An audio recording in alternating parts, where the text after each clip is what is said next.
Dejamos de compartir. Muy bien. Ha comenzado la grabación e iniciamos este seminario interno de investigación del Instituto de Investigaciones Históricas de la UABC. Tenemos ahora a dos invitados, la doctora Fausta Gantús, tiene estos lentes, y el doctor Juan Luis Ríos Treviño. En esta ocasión, el moderador va a ser nuestro colega, el doctor Jesús Méndez, quien va a hacer las presentaciones y también va a manejar el uso de la voz en esta ocasión. Adelante, doctor Jesús. Sí, muchas gracias, doctor Jaimes. Pues buenos días a todos, a todas, por acompañarnos en esta sesión que se llama Historia de la Prensa y la Caricatura Política. Nos acompañan, como bien mencionó mi colega, la doctora Fausta Gantús. Ella es maestra y doctora en Historia por el Colegio de México, profesora e investigadora del Instituto de Investigaciones Dr. José María Luis Mora y miembro del Sistema Nacional de Investigadores e Investigadoras del CONACYT. Dirige actualmente el blog Atarraya, Nuestras Historias, con recuentos sumamente interesantes de manera contemporánea, y entre sus contribuciones destaca la prensa, la caricatura, las elecciones. Ella coordina el Seminario Interinstitucional de Historia Política y los proyectos colectivos. Ha escrito Organización y Movilización del Voto en México, siglo XIX, Libertad de Imprenta en el México del siglo XIX, y hoy por la tarde, ahí en la Casa del Risco, en la Plaza de San Jacinto, un lugar muy fifí que seguramente algunos conocen, presenta su publicación más reciente que se titula Caricatura e Historia, Reflexión Teórica y Propuesta Metodológica, publicado por la UNAM en este año. Entonces, digamos que está saliendo prácticamente del horno y más tarde será la presentación. Desde Sinaloa nos acompaña también nuestro colega y amigo, el doctor Juan Luis Ríos Treviño. Él es licenciado y maestro en Historia por la Universidad Autónoma de Sinaloa y doctor en Humanidades con especialidad en Historia por la Universidad Autónoma Metropolitana, Unidad Iztapalapa. También es miembro del Sistema Nacional de Investigadores e Investigadoras del CONACYT, y sus líneas de investigación son la cultura política, procesos electorales, opinión pública y sociabilidades durante el siglo XIX. Actualmente se desempeña como profesor de tiempo completo en la propia UAS, en la Facultad de Historia, y sus trabajos más recientes se titulan Liberalismo y Cultura Política en la Educación Obrera en Sinaloa, 1875-1911, siguiente de la fábrica y el taller a las calles, trabajo, huelgas y participación política obrera en Sinaloa, 1877-1910, y el Círculo Obrero, Asociaciones, Cultura y Política en Sinaloa, 1875-1908. Pues colegas, muchas gracias, bienvenidos aquí a la Universidad Autónoma de Baja California, el Instituto de Investigaciones Históricas. Tiene la palabra la doctora Fausta Gantús.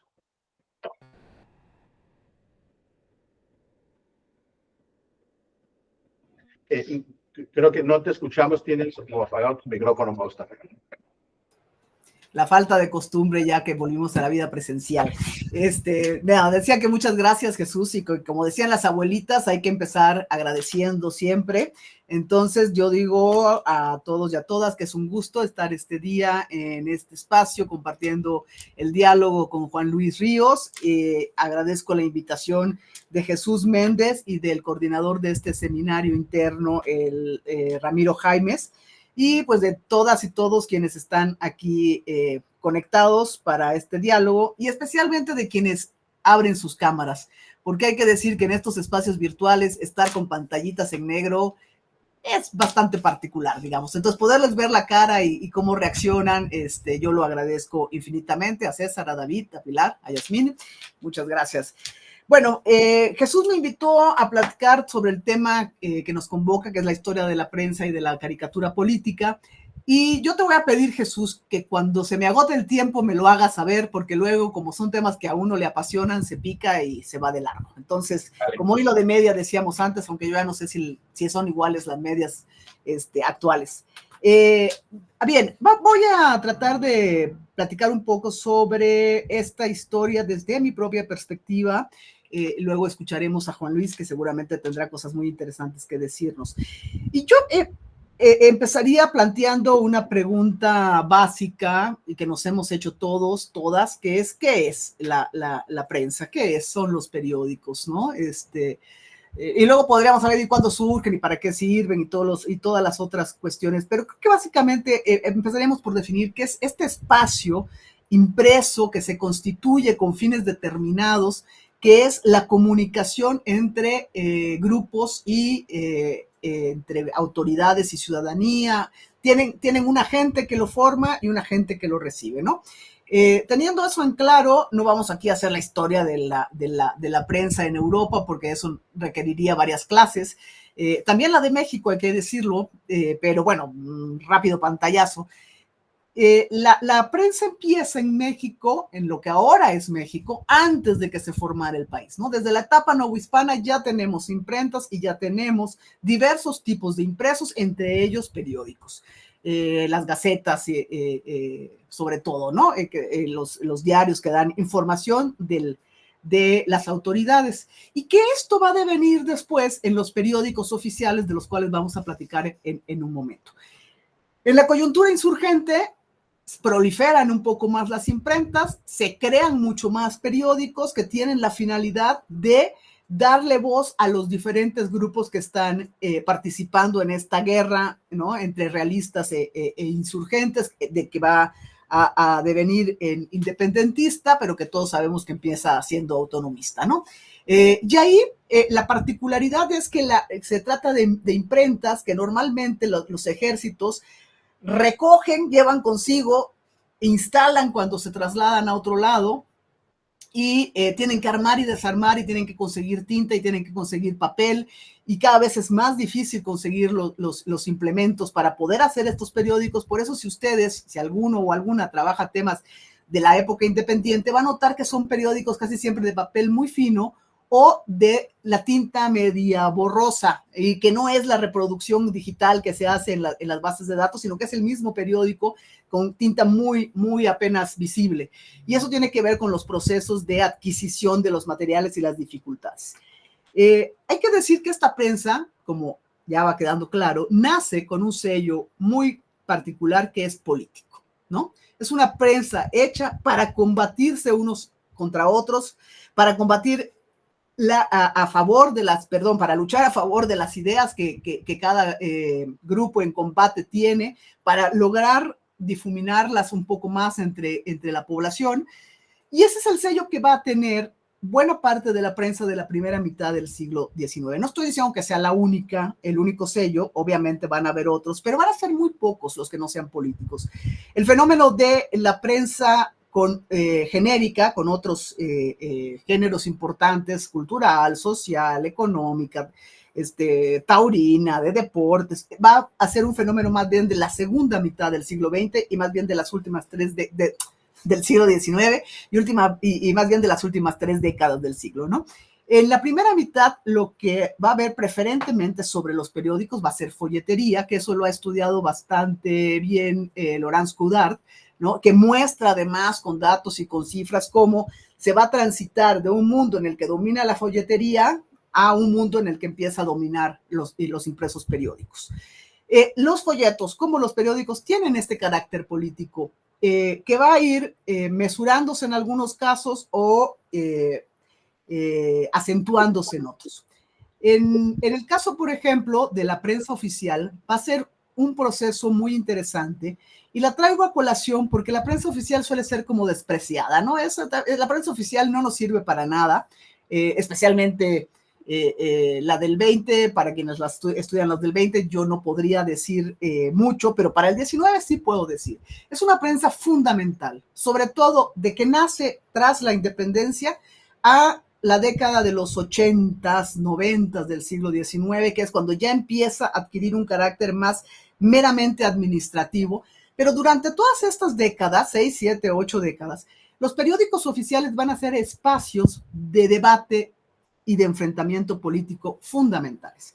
Por supuesto, nacen los periódicos oficiales con la intención de reproducir la documentación de los diferentes poderes del Estado, ¿no? Legislativo, ejecutivo y judicial. Y si ustedes se fijan, en los periódicos tienen sus diferentes secciones donde van dándole voz a estos espacios, donde van divulgando la información oficial, pero también tienen amplios espacios de ¿cómo se llama? De debate, de artículos de opinión, que ahora les llamaríamos, ¿no? Que en los que el editor del periódico se posiciona con respecto a grupos políticos, con respecto a facciones, con respecto a decisiones del Estado. Son periódicos súper ricos para los que hacen historia. Bueno, yo estoy asumiendo que aquí la mayoría hace historia, no lo sé, ahorita me lo contarán cuando tengan la palabra, pero que nos proporciona información muy variada. Además de la política, información de la vida cotidiana, como pleitos familiares, porque están ahí las cuestiones judiciales, como las cosas que están en venta, ¿no? ¿Quién vende, dónde? Como notas súper curiosas, que no son curiosas en su contenido, sino que estén en periódicos oficiales, como se escapó el peón de la hacienda tal, ¿no? Y su dueño ofrece, ¿cómo se llama? Cuando te dan dinero, bueno, recompensa, ofrece recompensa, etcétera, ¿no? Y en la parte política va a ser muy interesante cómo estos periódicos sirven de plataforma al grupo o partido en el poder, ya sea a nivel municipal, estatal o nacional, ¿no? Y cómo se vuelven espacios de combate. Por eso yo creo que la prensa oficial hay que visitarla, hay que trabajarla mucho más y vamos a descubrir cosas muy interesantes. Yo, por ejemplo, para un texto sobre Campeche, sobre la historia política de Campeche en el tránsito del lerdismo al tuxtepecanismo, que hice durante la pandemia, el COVID, con lo que trabajé básicamente fue con el periódico oficial de Campeche de esos años, y ahí recopilé tal cantidad de información que fue casi, la complementé con otras, pero fue casi suficiente para hacer el artículo, ¿no? Porque ahí están los diferentes tipos de textos y de documentos que nos sirven y nos alimentan. En torno a los tipos de prensa, de prensa política, yo destacaría la prensa oficial, la prensa jocoseria y la prensa electoral. Y claro, la prensa militante, ¿no? Que serían como los 4 grandes rubros en los que yo, no estoy seguro que esos sean los únicos, o los que yo veo y a los que yo trabajo desde la óptica de la prensa política. La prensa militante es evidentemente esa prensa de largo aliento que toma un partido claro, ¿no? Y que defiende una posición durante mucho tiempo. No estoy diciendo que no cambie, pero mantiene una línea ideológica y política más o menos estable que se va transformando en todo caso muy lentamente, ¿no? A diferencia de los periódicos electorales, que serían los de coyuntura electoral, que nacen con la intención de participar en un proceso electoral, en un proceso comercial, los mueve ese fin, se dedican a ese objetivo, y una vez que se alcanza el objetivo o que no se alcanza, pero que termina el proceso electoral, generalmente desaparece. Esos son los periódicos de coyuntura electoral o electorales. Y aquí esto es importante porque mucho tiempo en la historiografía mexicana dominó el concepto de prensa electorera, que seguramente muchos de ustedes lo habrán oído, muchos y muchas, lo habrán leído y quizá lo hayamos usado. Yo misma lo usé durante mucho tiempo, lo digo con toda claridad, pero el usarlo y el ir conociendo los periódicos me llevó a cuestionarme sobre por qué llamar la prensa electorera, ¿no? Este es un concepto que acuñó básicamente Rojas y Rojas en la década de los 70, si no recuerdo mal, 70s u 80s, en un artículo muy pequeñito donde llamaba a la prensa porfirista prensa electorera, ¿no?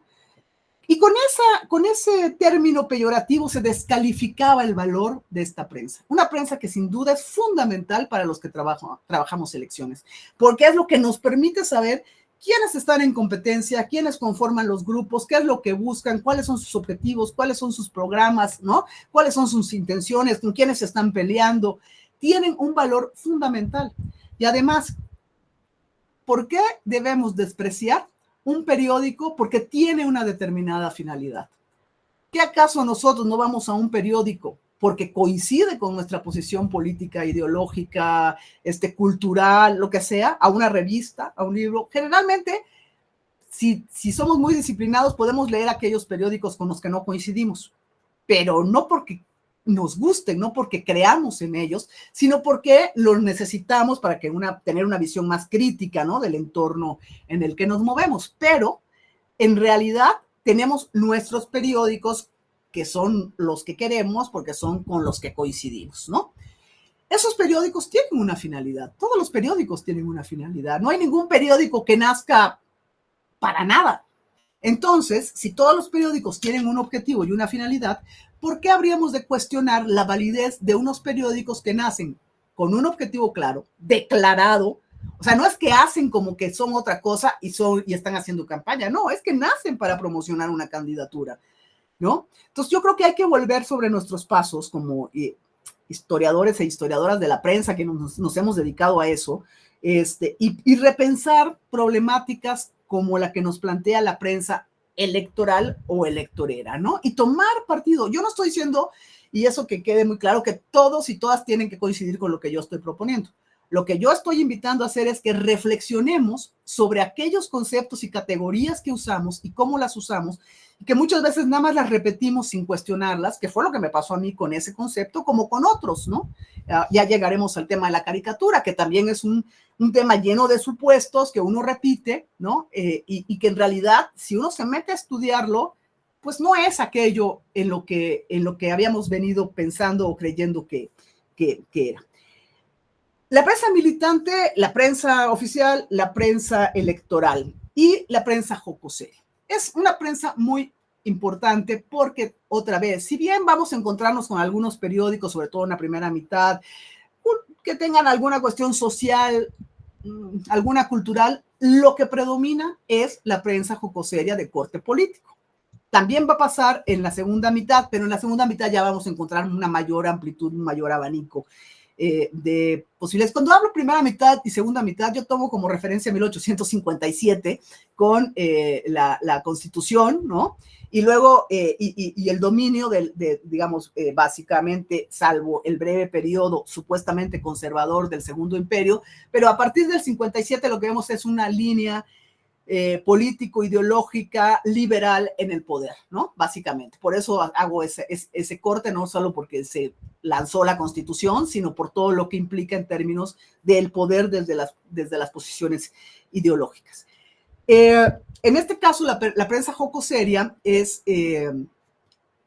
otro de los temas que yo he puesto en revisión desde mi propia óptica y que yo invito a que se haga también, que es durante las últimas, ¿qué serán? 5 décadas, cuando menos, yo diría que más, porque ya estamos en 2020 y tantos, ¿verdad? Las últimas 70 décadas, a partir de los 50 del siglo.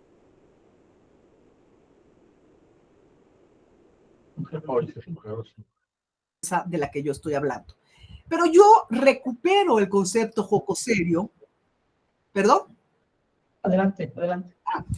Que yo recupero el concepto de jocoserio porque me parece que es el que se apega al lenguaje de época, por un lado, y el que define realmente el sentido y las características del periódico.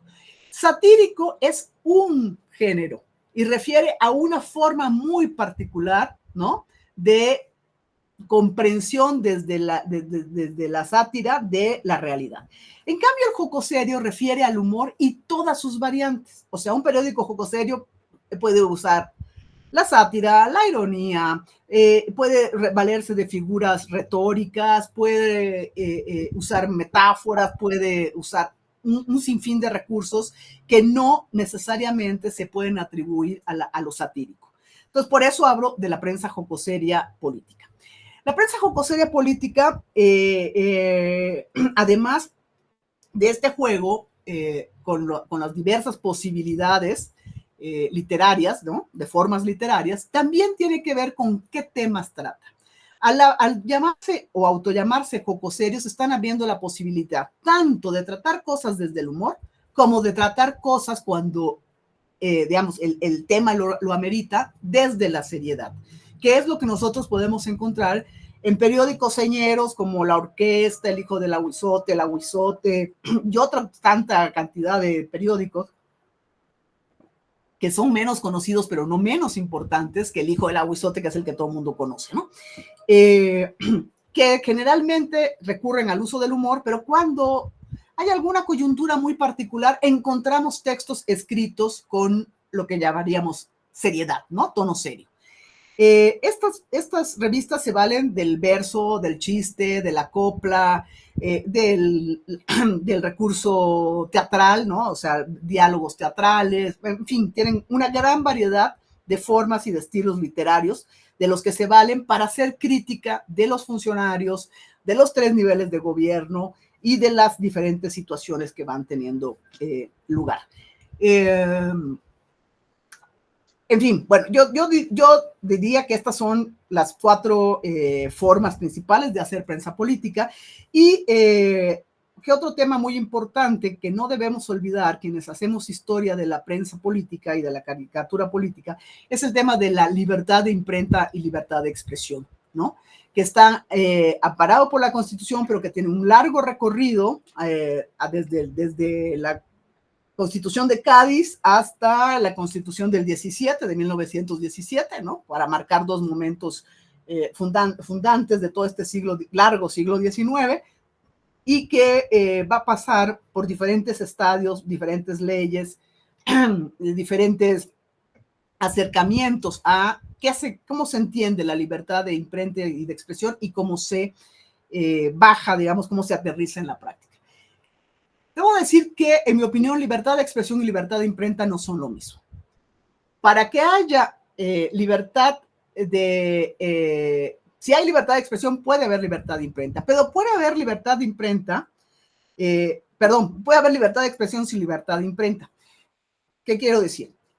Un periódico generalmente defiende su libertad y la gente que lo conforma su libertad de expresarse.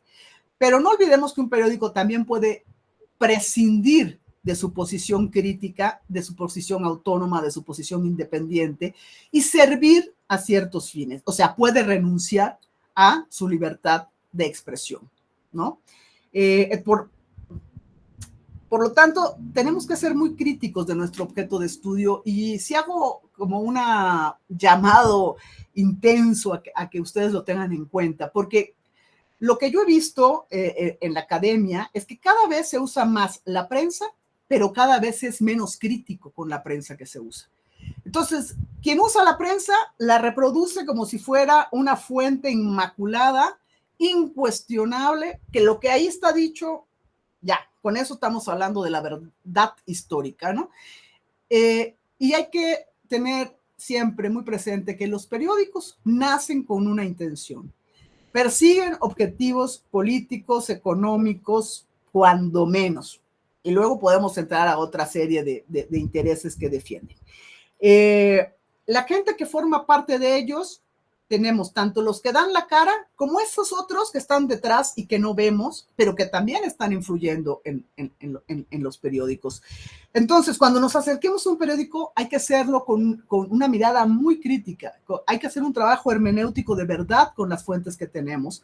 Y eso implica la obligación de contrastarla con otras fuentes, que eso es otra de las cosas que a mí me parece que se ha perdido en la academia en las últimas décadas, por esta prisa de hay que hacer la tesis de licenciatura, la de maestría, la de doctorado, hay que titularse, hay que sacar el siguiente artículo, el siguiente artículo, el siguiente artículo del próximo libro. Y en esa maratón, ¿no? Nos olvidamos de hacer el trabajo de crítica de fuentes y de reflexión, de verdadera reflexión sobre las fuentes que consultamos. Y el caso del periódico es fundamental. O sea, cuando usamos un periódico tenemos que usar otras fuentes, tenemos que usar correspondencia oficial, tenemos que usar cartas de particulares, tenemos que ir a a lo que podamos consultar visiones internacionales sobre el tema de lo que nosotros estamos hablando, en fin, contrastarla con otras fuentes. Creo que ya ando sobre mi tiempo. Entonces, rápidamente, antes de dar la palabra a Juan Luis, la prensa jocoseria puede ser, y la prensa electoral pueden unirse y formar un subgénero que sería la prensa jocoseria electoral, ¿no? Que también va a ser un subgénero muy importante para la prensa del 19, que va a surgir casi siempre uno o varios en coyunturas electorales. Y tenemos además la prensa jocoseria electoral, jocoseria o jocoseria electoral, ambas pueden estar con o sin imágenes, con o sin caricaturas, ¿no? Todas tienen en común, digamos, el término, la característica de que son prensa política. Y en este sentido, la prensa jocoseria electoral con caricaturas y la prensa jocoseria política en general con caricaturas han sido, digamos, dos de mis fuentes predilectas de trabajo, ¿no? A lo largo de estos últimos años. Y yo lo dejaría aquí para luego que abramos un espacio de diálogo y ahí poder intercambiar opiniones e ir más hacia los intereses que ustedes tengan, ¿no? Respecto de estos temas. Si les parece bien a Ramiro y a Jesús. Sí, Fausta, muy bien. Quedaría entonces pendiente la caricatura, ¿no? La caricatura política la dejamos para saber qué quieren saber también los y las participantes. Muy bien. Pues te damos la palabra, Juan Luis. Adelante.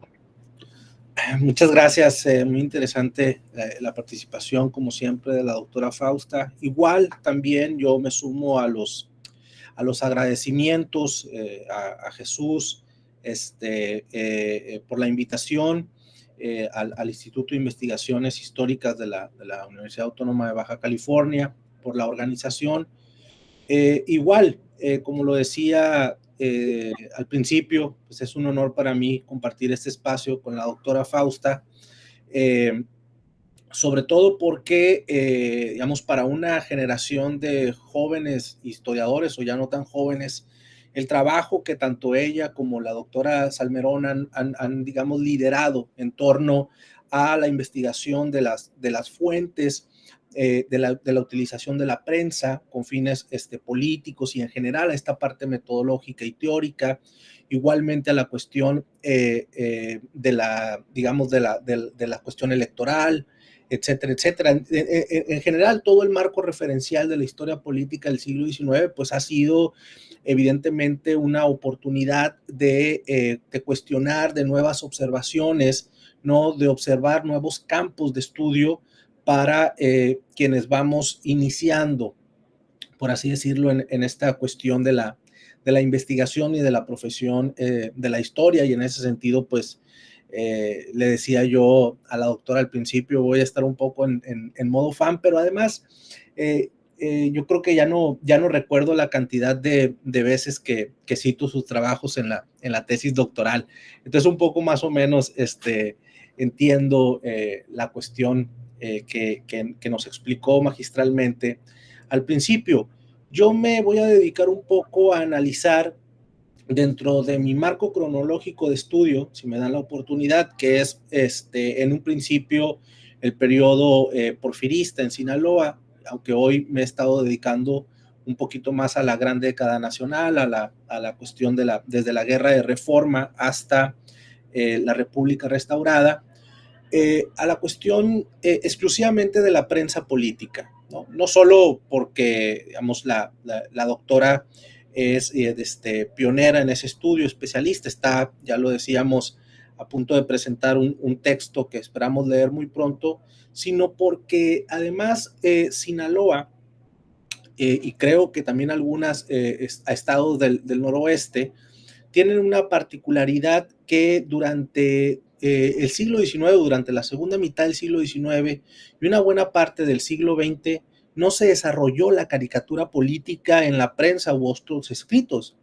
Y yo desconozco si ese es un caso particular de la región o es algo bastante general en la prensa de las regiones, ¿no? Lo que sí es que la cuestión de la utilización sobre todo del artículo de opinión fue fundamental, ¿no? Para desarrollar toda esta cuestión de la opinión pública, ¿no? De las diferentes dinámicas o de las diferentes perspectivas de los periódicos, ¿no? Ya sea, lo decía la doctora, ya sea un periódico, digamos, un poco más general o un periódico electoral, etcétera, etcétera, ¿no? Generalmente son los artículos de opinión los que prevalecen, ¿no? Tanto de la formación de los propios intelectuales o los que yo suelo llamar los escritores políticos de la región, como los que participaban de otras regiones o incluso de la propia prensa nacional.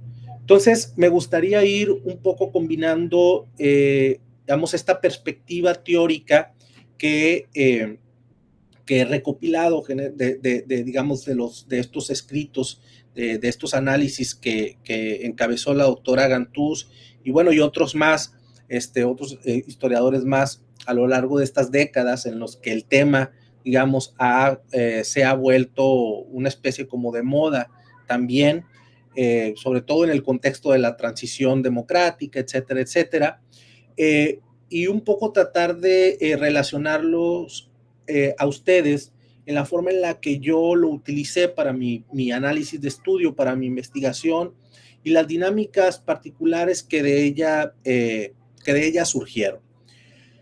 En un principio, y un poco, digamos, para ponerlos en contexto, a mí lo que me interesaba saber, lo que me sigue interesando saber, lo que me mueve en esta profesión, es saber por qué la gente vota como vota.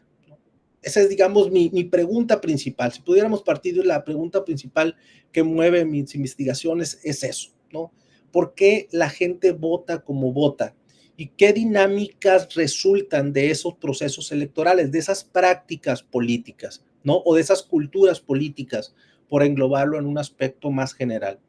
Y bueno, en esa pregunta, digamos, en esa perspectiva general del cuestionamiento, evidentemente la prensa me ayudó muchísimo a entender esos procesos de asistir a una ánfora y introducir tu voto, ¿no? ¿Cuáles son las dinámicas locales? ¿Cuáles son las dinámicas regionales? ¿O cuáles fueron?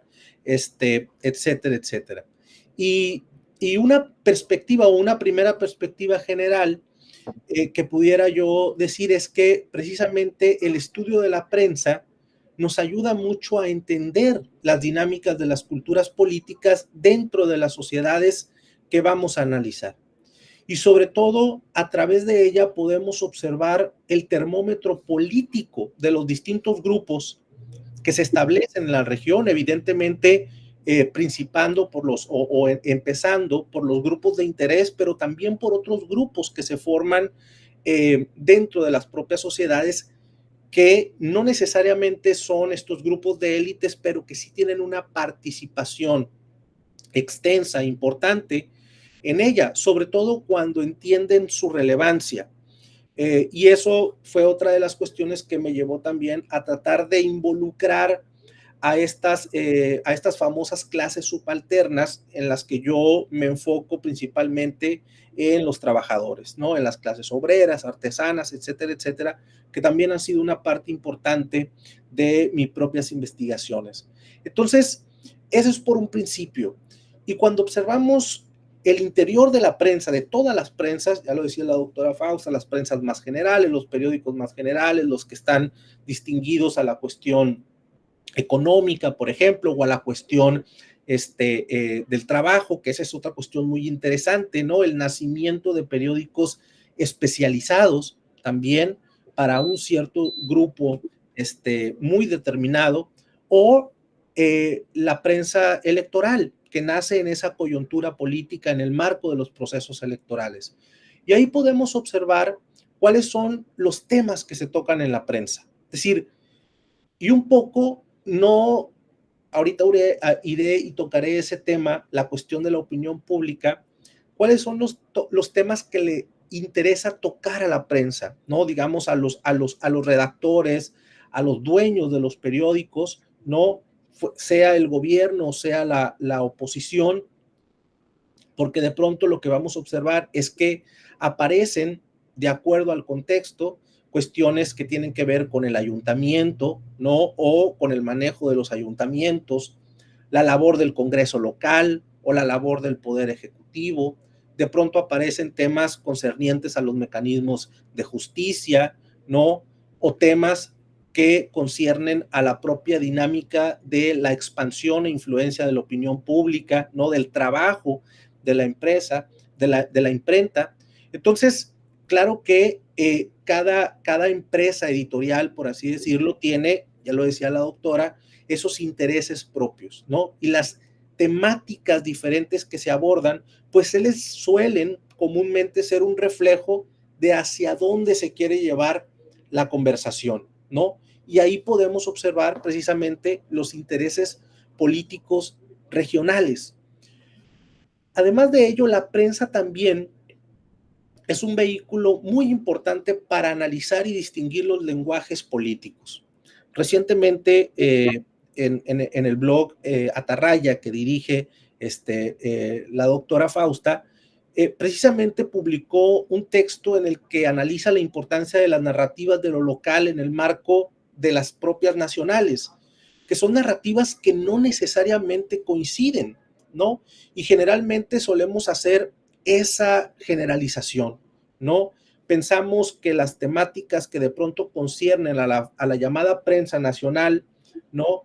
Son los mismos intereses que siguen las dinámicas regionales y no necesariamente es así. Incluso muchas de las veces no es así. Analizar, digamos, con mucha calma, con muchos cuestionamientos, estas cuestiones pues nos muestran comúnmente que no necesariamente los temas nacionales están dentro de la temporalidad de los marcos regionales, ni tampoco necesariamente son del interés político regional, ¿no?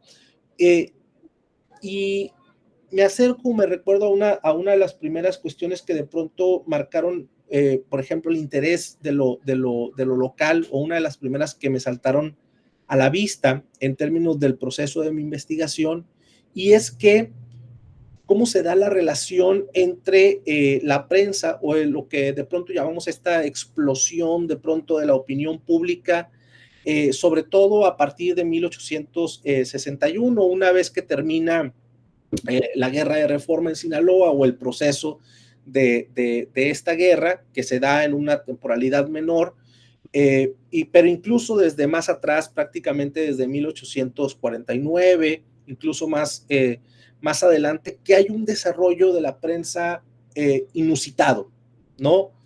De pronto hay temporalidades dentro de este marco referencial cronológico en lo que podemos observar 16, 17, hasta 20 periódicos que están saliendo al mismo tiempo.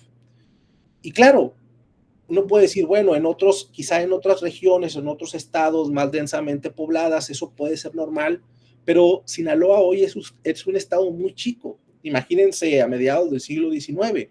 Prácticamente tenemos 2 centros urbanos, ¿no? A lo que podemos llamar más o menos urbanos, que es, digamos, un centro, un puerto cosmopolita, importante, referente, evidentemente, y la capital, ¿no? Que es Culiacán, pero que se está moviendo dentro del marco de los conflictos políticos constantemente entre Culiacán y Mazatlán.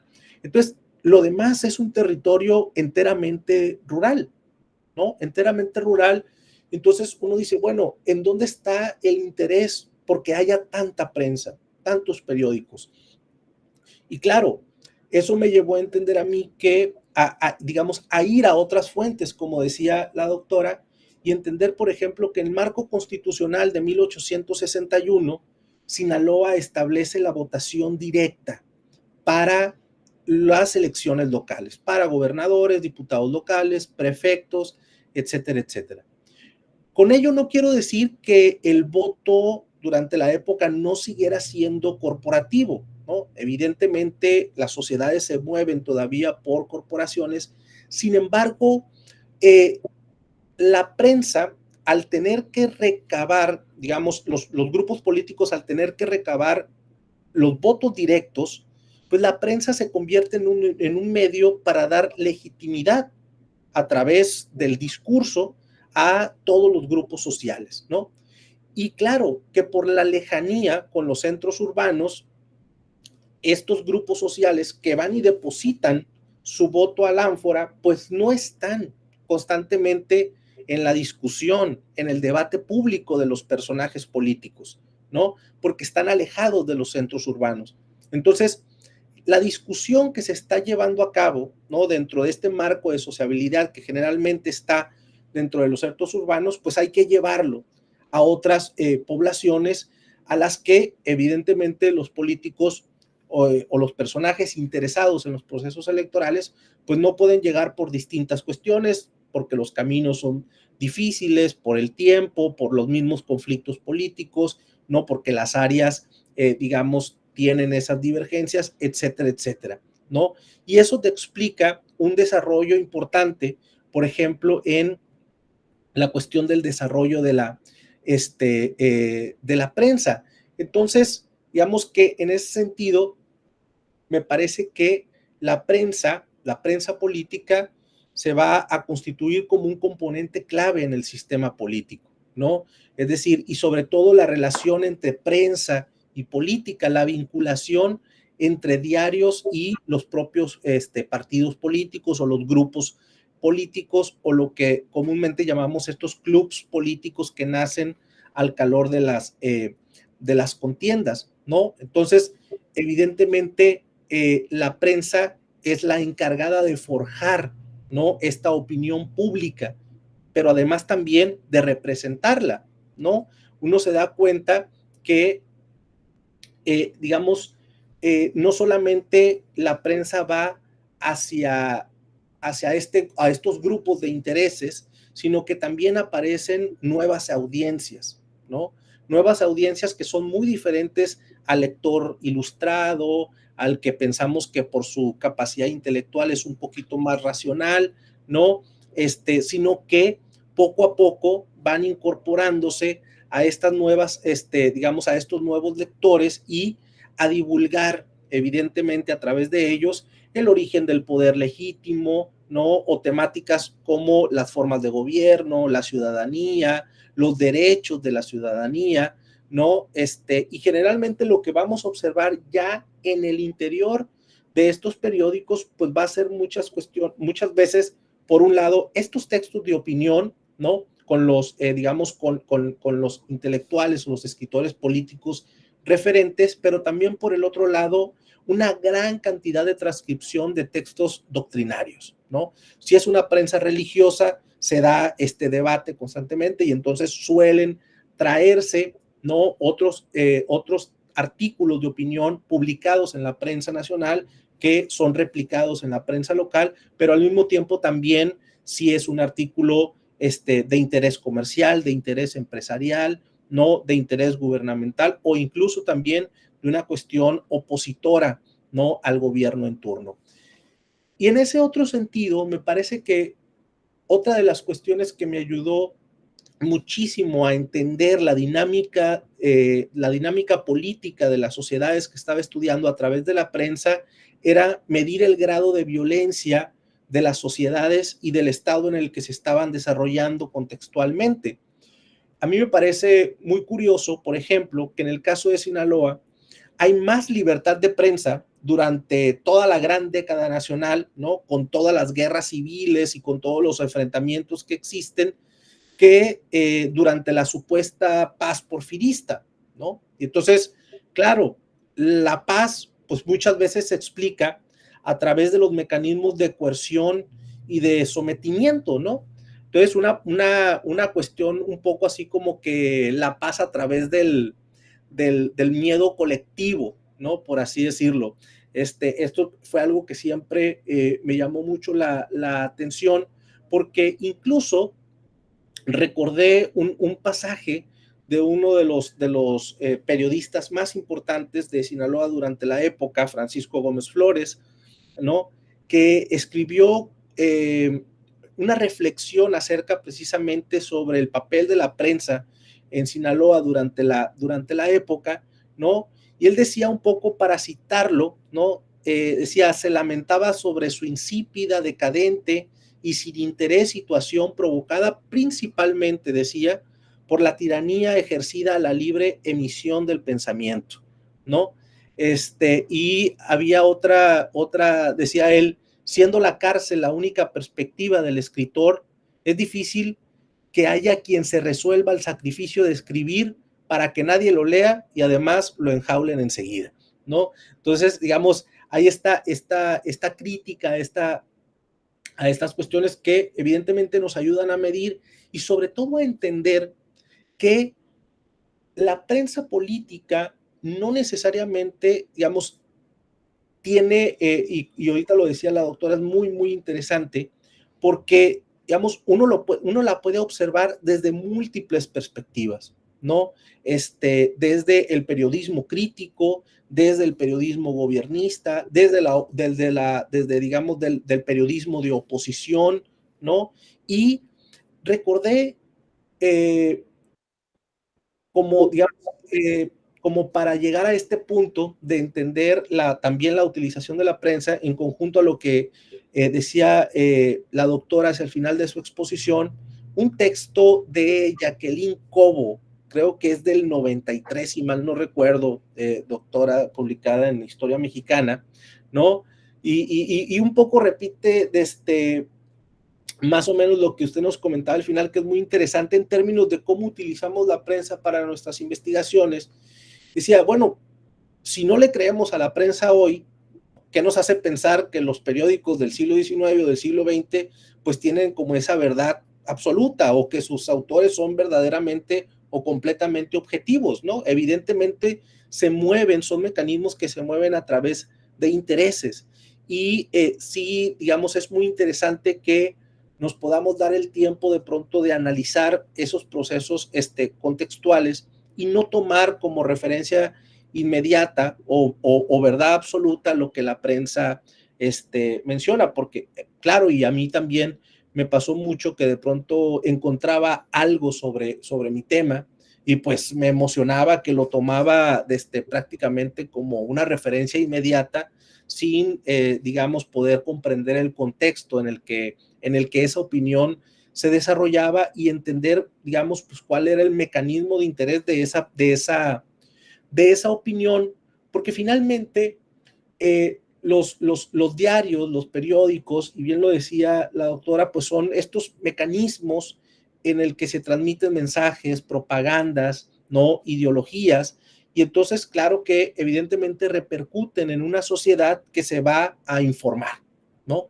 Se va a informar bien, se va a informar mal, digamos, la libertad de prensa, que además pues no es un proceso lineal, evidentemente, ¿no? Porque una cosa es la enunciación de la libertad de prensa y otra cosa es la dimensión práctica, ¿no? Que son cosas completamente distintas, pero finalmente ahí está, ¿no? Y la opinión, pues es la opinión que nace de los propios impresos y que van a ser finalmente el canal principal de la socialización de las diferentes ideas, ¿no? De las ideas liberales, conservadoras, revolucionarias, gobiernistas, etcétera, etcétera, ¿no? Y un poco para entender, digamos, estos mecanismos de articulación del lenguaje, ¿no? Sobre todo durante la época, pues hay que entender que finalmente cómo comienza a desarrollarse la prensa en términos de los propios tirajes, ¿no? Comienza a ser una imprenta que tiene menor precio, ¿no? Que tiene muchos tirajes, ¿no? De pronto vemos periódicos, es algo que a mí me ha impresionado, por ejemplo, hacia principios del siglo XX en Sinaloa tenemos 2 o 3 periódicos con tirajes de hasta 1000 ejemplares diarios, vamos, en centros urbanos que alcanzan apenas los 20-25,000 habitantes, ¿no? En general, ya no hablemos de los que están en edad de interesarse por temas políticos y además los que están interesados o los que tienen la capacidad de leerlos, ¿no? Aunque ya sabemos que no necesariamente se necesita leer para acceder a esa información, pero bueno, finalmente es algo que es considerable, ¿no? Que tenemos que considerar, porque además en la cuestión de la parte de la, digamos, de la opinión, es muy interesante la forma en la que los propios redactores saben perfectamente el poder, digamos, o la capacidad de influencia que tienen sobre los públicos lectores, ¿no? Recuerdo haber leído alguna opinión de la redacción de un diario muy famoso en la localidad, El Correo de la Tarde, de 1899, un periódico donde trabajó Josefe Ortiz, José Ferrell, Amado Nervo, ¿no? Que después hicieron un trabajo importante en los periódicos nacionales, y el redactor, que era en ese tiempo José F. Galán, un periodista de mucha experiencia, decía que la opinión del redactor siempre se va a imponer sobre el público, ¿no? Y que si el redactor, me llamó mucho la atención esta frase, tenía los tamaños necesarios, ¿no? Podía imponer su poder de persuasión sobre la opinión general, ¿no? ¿Por qué? Porque decía, el redactor tiene una mayor dosis de ilustración, de conocimiento que la generalidad, y su palabra puede ser persuasiva, decía, ¿no? Entonces, que podía ser desde la generalidad hasta las altas esferas del poder. Me parece que hoy en día, si pensamos en esto, ¿no? Creo que es muy interesante porque los grandes medios de comunicación hoy en día sabemos que tienen intereses muy particulares, ¿no? Económicos, empresariales, sociales, políticos, de política local o política nacional, pero yo creo que sí existe una dinámica distinta de la forma o en la forma en la que nos acercamos a la prensa, ¿no? Antes, o digamos durante el siglo XIX y durante una buena etapa del siglo XX, los medios eran formadores de opinión pública, ¿no? Yo creo que hoy en día la opinión pública se forma ajena a la prensa y ya uno se acerca a la prensa con la que cree que tiene más afinidad, ¿no? Donde sabe que va a leer las cosas que le van a dar la razón, ¿no? Digamos, y eso, digamos, me parece que ha cambiado mucho la dinámica de la prensa, porque claro, recuerdo, digamos, para el siglo XIX y la doctora hablaba acerca de estos periódicos que nacían al calor de las elecciones, pues, uno se da cuenta, y un poco retomando esta idea que les un par de minutos, claro, para después. Termino, sí, claro, es una idea nada más general sobre cómo, para que un movimiento político o un grupo político triunfara, necesariamente o casi forzosamente tenía que llevar de la mano un periódico. Si no estaba, sin un medio de comunicación, prácticamente estaba destinado al fracaso, ¿no? Ireneo Paz, el abuelo de Octavio Paz, estuvo por acá siendo secretario de gobierno como 2 años. En esos 2 años fundó 5 periódicos para enaltecer o para que siguieran luchas políticas. Todas las perdió, lamentablemente, y tuvo que regresarse a la capital, pero digamos, así era el trabajo de importante. Y me parece que hoy en día, sobre todo para cerrar, para concluir, la forma en la que los jóvenes se acercan, digo se acercan porque ya no me siento tan joven, pero un poco platicando con mis estudiantes hace días, les comentaba pues, cómo se acercan ellos a la cuestión de las noticias, y me llamó mucho la atención la forma en la que la brecha generacional es tan impactante, a pesar de que no haya, digamos, una diferencia de edad digamos, tan avanzada, ¿no? La cuestión del avance comunicacional es impresionante. Me doy cuenta que la información es muy especializada, ¿no? Digamos, a través de canales muy específicos, contenidos muy breves, ¿no? En plataformas como TikTok, Instagram, ¿no? Twitter o ahora X, Facebook. Y yo a veces a mis prestadores de servicios sociales me dicen, profesor, encontré una nota. Digo, hay que transcribirla completa. ¿Pero cómo? Son 2 páginas completa. ¿no? Ellos quieren resumir en 2 párrafos o en 2 renglones lo que dice toda la nota. Y son cuestiones distintas de ver la información, ¿no? Ya los jóvenes ni siquiera leen los periódicos digitales, ¿no? Eso es más que nada para uno. Y me doy cuenta que se interesan mucho por lo que es el contenido viral, ¿no? Llegan muchas veces a la información a través de las viralizaciones que generalmente están descontextualizadas, pero bueno, me parece que esa dinámica es muy interesante poder entenderla y poderla tener como referencia, ¿no? En objetos de estudio o en análisis de la prensa política, cuál era su utilización, sus formas de llevarla a cabo hacia durante la segunda mitad del siglo XIX, los primeros años del siglo XX y en nuestra propia contemporaneidad. Me parece que es un tema muy, muy, muy interesante y que hay que seguir ahondando sobre ello. Y les agradezco a todos los presentes, a la doctora, a Ramiro y a Jesús por permitirme expresar estas ideas. Muchas gracias. Muy bien, Juan Luis, gracias por tus reflexiones, por compartirnos tus puntos de vista. Fausta, no sé si quieras agregar algo más, comenzar con el tema de caricatura o damos la voz a los participantes por si quieren emitir unas primeras preguntas o comentarios. Yo diría, Jesús, que lo abramos al diálogo. Digo, yo podría seguir hablando igual que Juan Luis, podríamos seguir hablando otra media hora cada uno, pero se nos van a dormir los que están y las que están del otro lado, entonces creo que el diálogo vendría bien. Y Juan Luis, no me doctores, Juan Luis. Si no, te voy a empezar a decir doctor también. Nada, Jesús, si les parece a ti y a Ramiro, abramos el diálogo y vamos construyendo la reflexión en común, ¿no? Muy bien, adelante, pues los escucha, los participantes, la audiencia. Si tiene, bueno, ahí ya empiezan, perfecto. Pilar levantó la mano, adelante. Pilar. Erika. Gracias, buenos días, muchas gracias a los dos. Yo no soy especialista en estos temas, entonces estoy acá como un poco informándome y recordando también un poco el acercamiento que yo he tenido a la prensa para los temas que yo investigo, ¿no? Y entonces, recordando justo como, por ejemplo, en la caricatura, yo, en la primera tesis que hice, que fue en la licenciatura, que era sobre el siglo XIX, el final del siglo XIX, yo recuerdo mucho que yo no entendía en absoluto las caricaturas y decía, ¿cómo hacen para entender los chistes?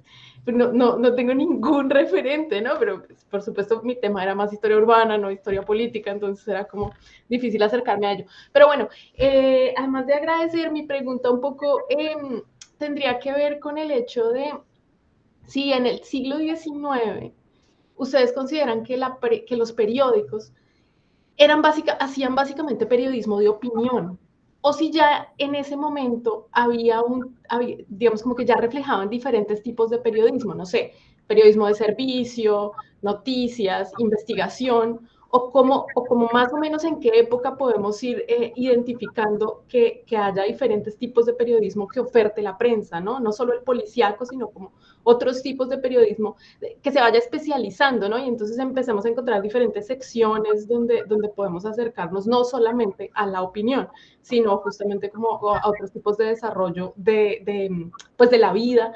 de un país o de una región o de una ciudad. Esa sería. Muchas gracias. ¿Les parece bien si juntamos 3 preguntas para darles? Entonces, está Erika. Muy buenos días a todos, buenos días, doctores. Muchísimas gracias por la oportunidad para intervenir.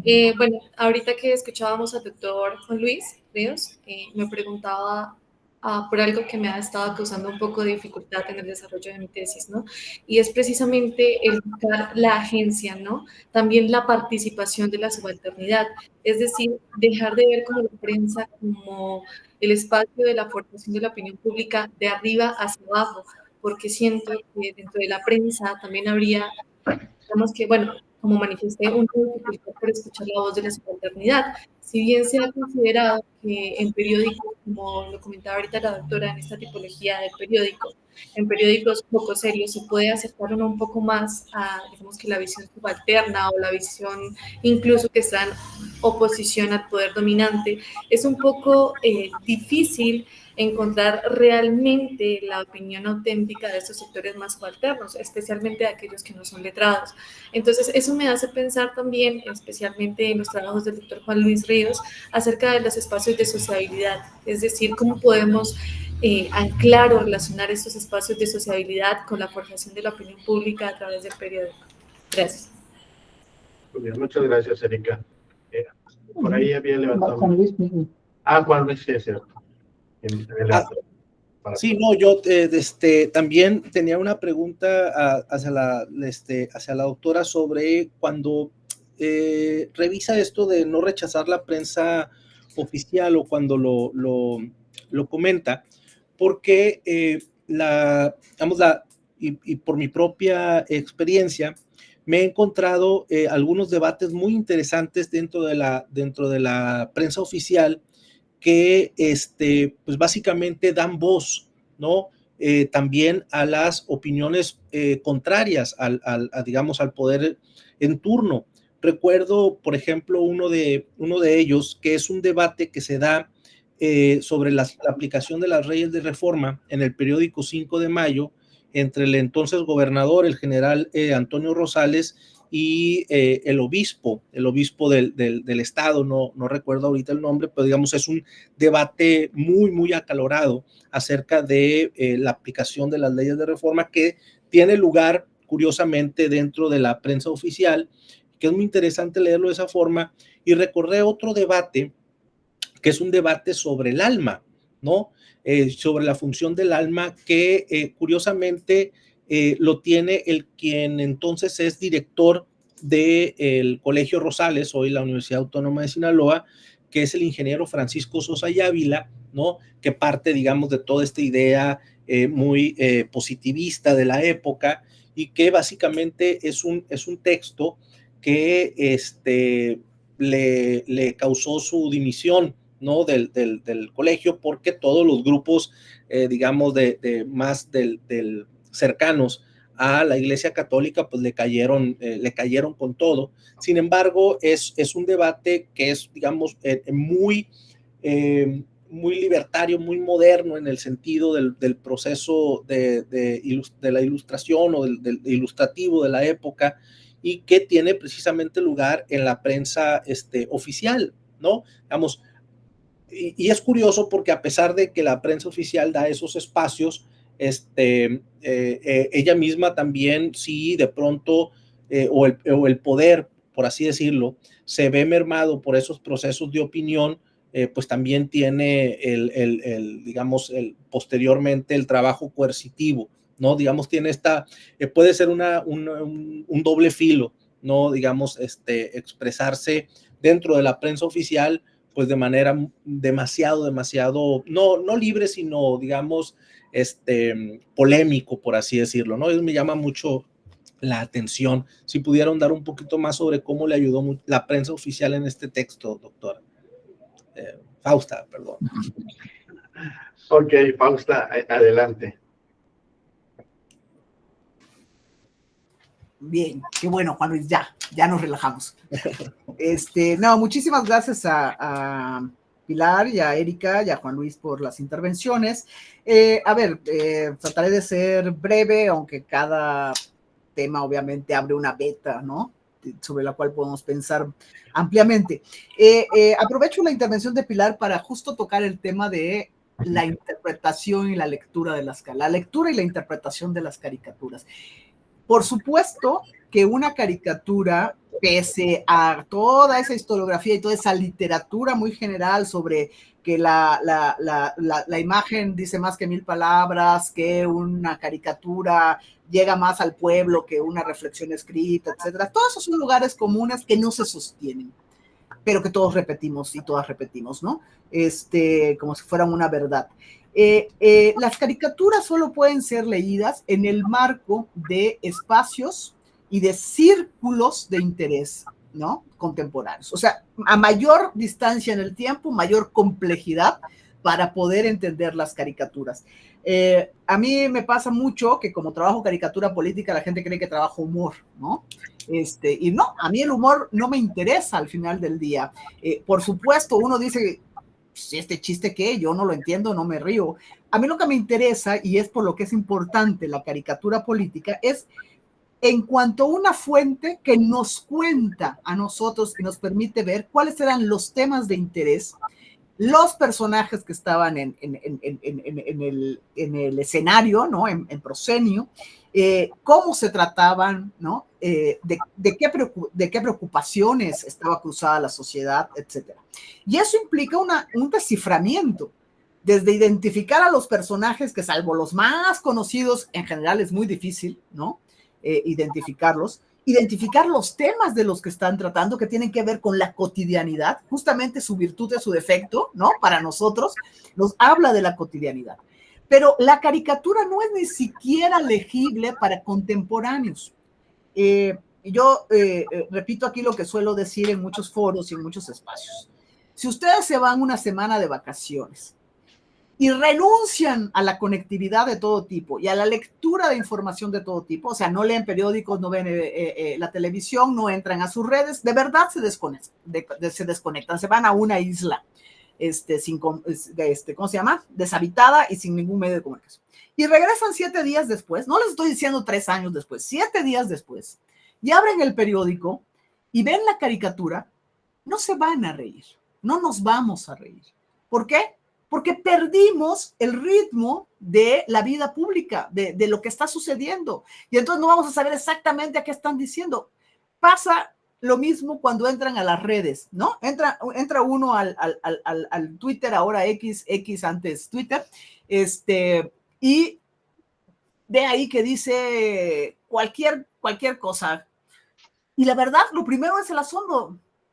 Si no seguimos la noticia, pues no sabemos que el presidente hoy se echó en la mañanera la volada de decir que él no dijo que iba a regresar a los militares al cuartel, ¿no? Que había que sacarlos de la calle. Y si es con lo primero que me topo, probablemente no sepa, con alguna crítica que hace alusión a eso sin referirla directamente, no voy a poder comprenderlo, sino hasta que me entero de qué es lo que está pasando. Lo mismo pasa con la caricatura. Entonces, su valor para nosotros, para nosotras, es su valor como documento histórico, ¿no? Y es a lo que hay que, lo que habría que trabajar y en lo que habría que pensar. Pregunta también Pilar sobre el periodismo de opinión, si solo era de opinión. Claro que no. Los periódicos del siglo XIX son un caudal de tipos de periodismo, por usar el mismo lenguaje que usó Pilar, ¿no? ¿Qué formas del periodismo? Hay opinión, por supuesto, pero también hay noticias, sin duda alguna. Hay, ¿cómo se llama? Las notas de investigación, eso sí ya va a ser un fenómeno más de finales del siglo, pero la noticia, la nota policíaca, ¿no? En la Gacetilla, que se llamaba antes, que luego se va a llamar nota amarilla y nota roja y van a ir teniendo diferentes nombres, en la Gacetilla hay información de todo, de lo más variado y de toda la República. Y ahí encontramos mucha información que luego va a ser clasificada como de nota roja o policíaca, ¿no? Erika, a ver, ¿de qué hablamos cuando hablamos de verticalidad y circularidad? En tanto somos personas insertas en una determinada sociedad, todos estamos en un mundo circular. Yo creo que lo de la verticalidad es más una visión que se ha generado que una visión que exista realmente. Ahora, entiendo en qué sentido lo pregunta, por supuesto, ¿no? Esta información, y que lo decía Juan Luis, con sus citas de sus periodistas, ¿no? Que yo puedo influenciar y puedo definir una cierta posición de la población. Claro, por supuesto, pero eso tiene que ver también con lo que dijo Juan Luis y con lo que dije yo, que es, depende de nuestra propia posición y nuestras propias convicciones ideológicas y éticas, lo que sí vamos a ver y lo que sí vamos a creer y lo que no vamos a ver y no vamos a creer. Si ustedes me preguntan, pues no, yo no veo ni Televisa ni TV Azteca desde hace cualquier cantidad de años, 30 años, ¿no? Pero crecimos yo viendo Televisa, que era lo que había. Y luego ya cuando fui joven, surgió TV Azteca y veíamos Televisa y TV Azteca, pues que era lo único que se podía ver hasta Campeche. Pero en cuanto uno tiene opciones, ¿no? En el mismo Campeche, bueno, pero llega un periódico que se llama La Jornada, que es de crítica, y entonces, no, pues yo prefiero leer, al leer el Tribuna Local, prefiero leer la Jornada Nacional, ¿no? Y entonces uno empieza a elegir. Y lo digo porque a mí me parece que un periódico, pese a que eso ha sido una crítica constante, como para descalificar otra vez, así como el término electorero, es que este periódico es de izquierda, es que este periódico es de derecho, es que este periódico es confesional, es que este periódico, bueno, sí, es que todo. Y qué bueno. Ahora sí, yo soy agnóstica, pero bendito sea Dios que un periódico tiene una definición y una postura. Porque, ¿qué pasa ahora? Yo no sé ustedes, pero yo entro al Universal y me salgo en 2 segundos. Porque no puede ser que en el mismo periódico esté, no voy a decir malas palabras, esté un texto de Alito Cárdenas, de Alejandro Cárdenas, otro de la señora Batres, que no me acuerdo su nombre, que ahora es ministra, o de la ministra plagiaria, ¿verdad? Junto a uno de Lorenzo Meyer, y a otro de Sabina Berman, y a otro. Y entonces una cosa absolutamente desquiciante, ¿no? El periódico. Y no podemos identificarnos con nada. Eso también no lo justifican en términos de la pluralidad, la apertura ideológica y política y la libertad. No, señores, eso se llama mercantilismo, se llama política económica. Y entonces meto de todo para que todos vengan a comprarme. Pero al final, la mayoría de los que tenemos una postura crítica, terminamos renunciando a esos periódicos.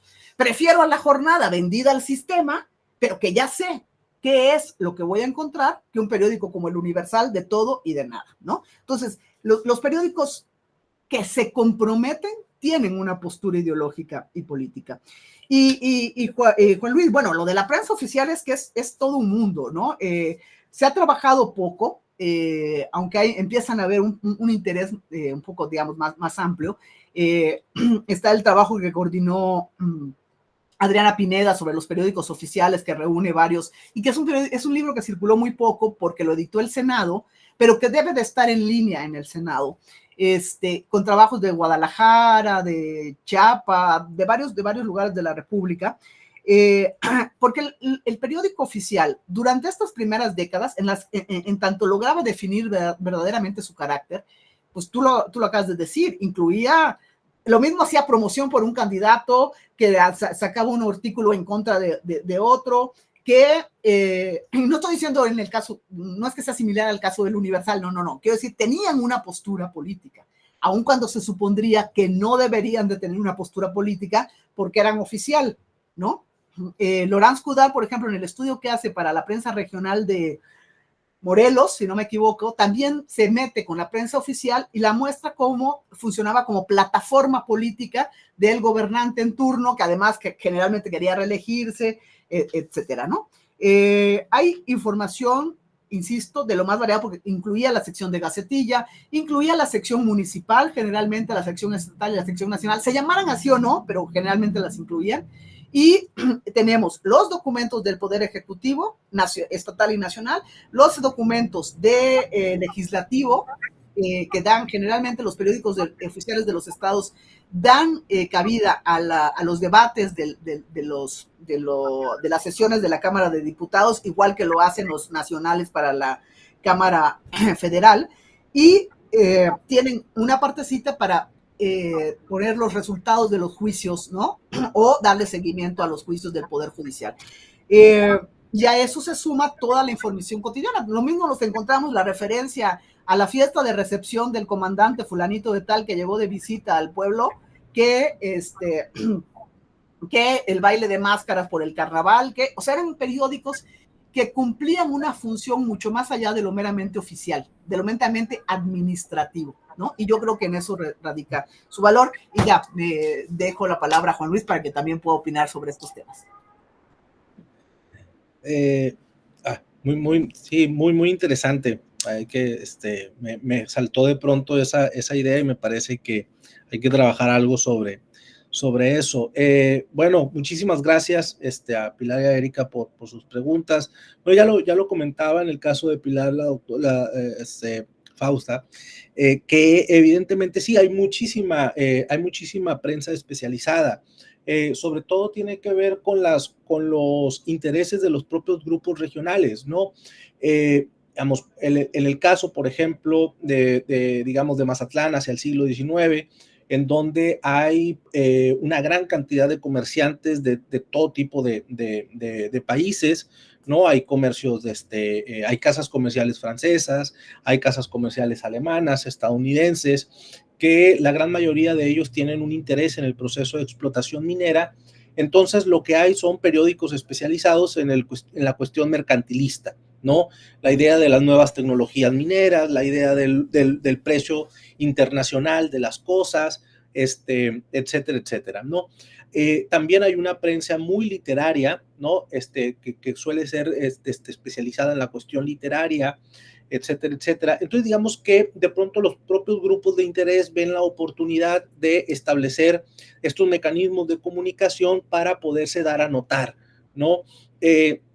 Y eso lo quiero unir precisamente con esto que comentaba, que preguntaba Erika acerca de la cuestión de la participación de las subalternidades y precisamente en la introducción de mi libro, que proviene de mi tesis doctoral, próximo a publicarse, a promoción, para que lo compren, precisamente en esta parte, en esta última parte donde analizo cuando estaba analizando toda esta cuestión del desarrollo de las culturas políticas, yo decía, bueno, necesito incorporar, para hacer un poco el estudio más completo, pues la participación sobre todo de los gremios artesanales, trabajadores, obreros, que era algo que ya me había llamado la atención, y además porque mi tutora, que es la doctora Sonia Pérez Toledo, pues precisamente trabaja esos temas, que incluso, bueno, aprovecho para, si te interesa este tema, yo creo que Sonia Pérez Toledo y Florencia Gutiérrez son, digamos, dos de las grandes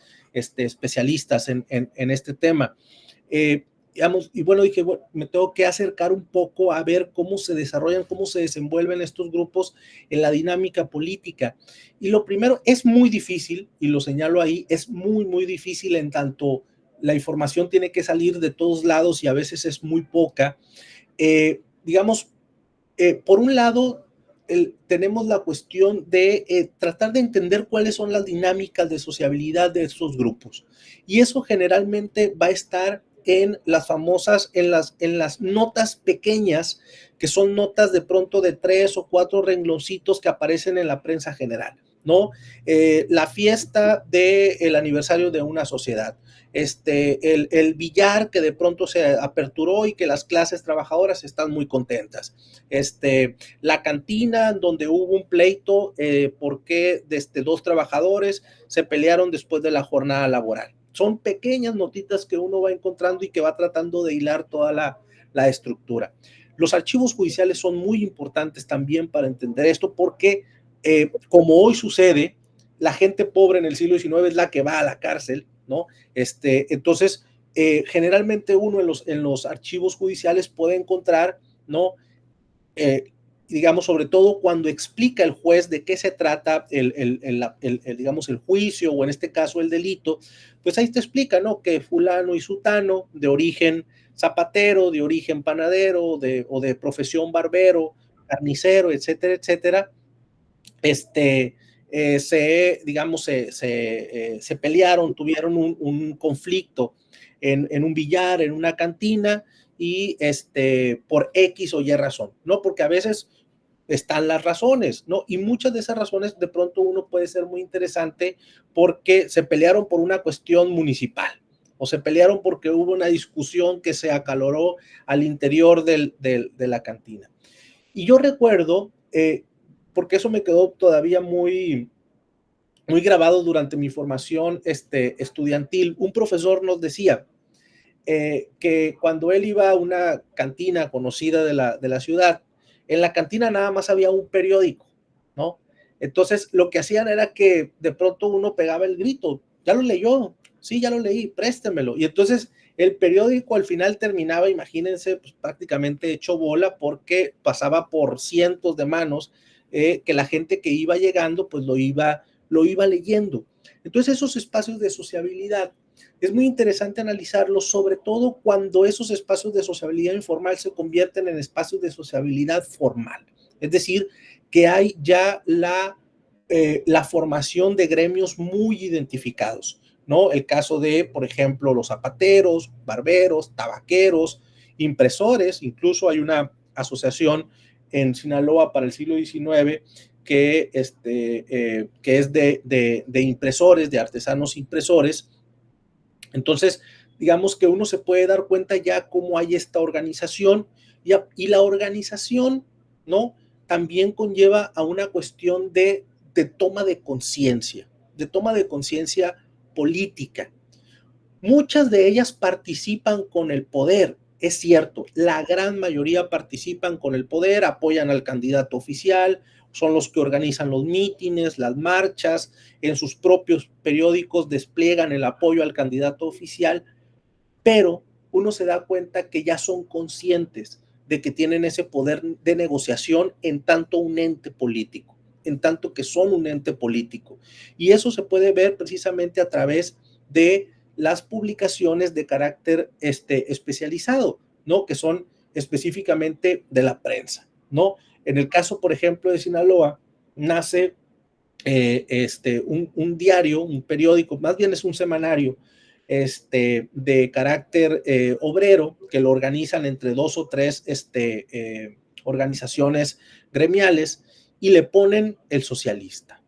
Entonces, duraron 3 editoriales tratando de darle a entender a la gente que no se llamaban socialistas, el socialista por socialismo, ¿no? Sino más bien porque pues habrían una apertura social, por así decirlo. Claro, había esa discusión, tenían conciencia de estos procesos y también hay es decir, y eso implica que comienza poco a poco, no quiere decir que no haya una influencia desde el poder, como decíamos, pero lo que sí es que hay una toma de conciencia sobre su influencia política, y yo creo que si te acercas a estas 2 autoras, tanto la de Florencia Guterres como Sonia Pérez Toledo, te puede ayudar muchísimo. Y el nombre del libro, si quieres me puedes pasar tu correo y te comparto la tesis, la tesis de doctorado. El libro está apenas está en proceso de edición y de impresión. El título, pues, como todos los libros, tiene un título ahí medio novelesco, que es de legitimidad y cultura política en Sinaloa, algo así más o menos, pero con gusto te comparto la tesis doctoral. Gracias. Pues no queda más que agradecer su participación. Digamos, escuchamos diferentes momentos, la parte teórica, metodológica, la prensa como una fuente documental para llevar a cabo proyectos de historia, complementarla con material de archivo, con bibliografía. Y creo que esta dinámica regional que señalaba Juan Luis en su intervención, pues justo se presenta aquí, ¿no? Fausta desde Campeche, Juan Luis desde Sinaloa, nosotros acá en Baja California, donde también tuvimos o tenemos prensa con características muy similares, no solo la del siglo XIX, sino digamos, contemporáneas, ¿no? Nuestro periódico, digamos, el semanario más famoso aquí es el Z, pero proviene del ABC, que fue cerrado, que fue perseguido, que tuvo una dinámica distinta, pero bueno, eso será motivo de otra reunión, si ustedes nos permiten invitarlos, y agradecemos, por supuesto, a quienes acompañaron esta mañana, este mediodía, a nuestros participantes, a la doctora Fausta Gartús del Instituto Mora, al doctor Juan Luis Ríos Treviño de la Universidad Autónoma de Sinaloa.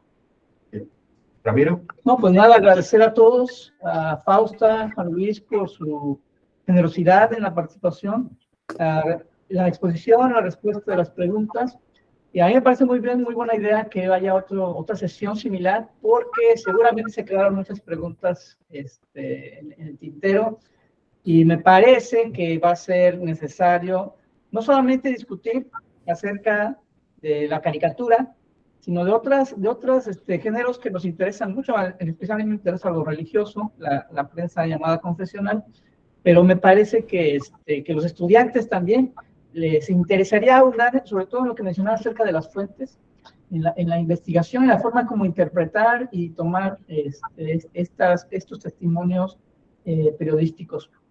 Bueno, pues sin más, les agradezco a todos. Vamos a terminar la grabación. Si ustedes pueden entrar a la página del instituto, a sus redes sociales, no solamente van a ver las sesiones anteriores y esta, sino también los anuncios de las siguientes que van a venir este año. Pues muchas gracias. Va a haber también una constancia que vamos a enviarles por medio del correo, porque no estuvieron aquí, pero no se preocupen, les vamos a hacer llegar la constancia. Y a toda nuestra audiencia interna, pues muchas gracias. Juan Luis, ¿quiere decir algo?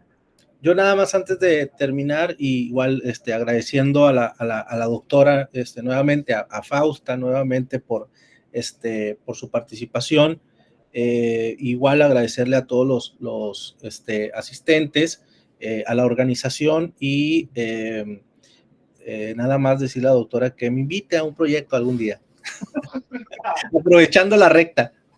Muy bien. Será un gusto, Juan Luis, hay que pensarlo. Sí, y muchas gracias a Jesús, a Ramiro y a quienes estuvieron conectadas y conectados. Muchas gracias. Gracias, Fausta. Mucho éxito al rato para la presentación del libro, que seguro va a estar. Mucho éxito, doctora. Buenas tardes. Hasta luego. Hasta luego, gracias. Hasta luego. Buenas tardes. Muchas gracias. Vamos a detener la grabación.